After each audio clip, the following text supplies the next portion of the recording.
бихилус бутыр вакцинация түкүргүм нахты бара турар. Опсайнан бүгүнгө хетте тыгынча 6-13 кихи бастыгы дозатын ылылар. Олата түрдөн алты хылай үс бирген улахан жон аксаныпты.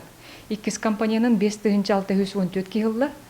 Олата 36 хылай агыс бирген улахан жон аксаныпты. Опсайнан вакцинация тыларга ме үшөйдүк бара турар. Ол курдук сорактыларга уже хеттон бирген болулар. Жаркан курдук нехелекке хеттон бир-бирген улахан жона вакцинацияны ылылар.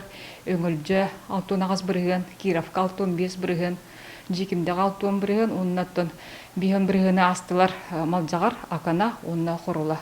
Нюрбакоракка улахан жон түрдөн агыс биргени вакцинацияны бастыы компаниянын ылылар.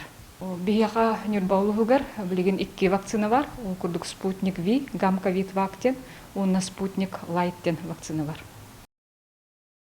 К нам на прошлой неделе поступило 2 вакцины. Это вакцина Спутник V, Гамковид ВАК и вакцина Спутник Лайт.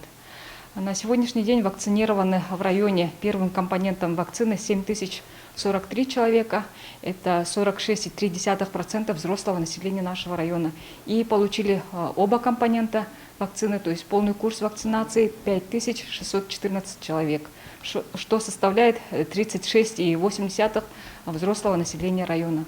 Вакцинация хорошо идет и в некоторых населенных пунктах сельских. Например, 71% взрослого населения села Жархан уже получили вакцинацию против новой коронавирусной инфекции первым компонентом. Также хорошо идет вакцинация в селах Игальжа, Киров, Джикимда. Более 50% провакцинированы взрослого населения сел Мальжигар, Акана и Хорула.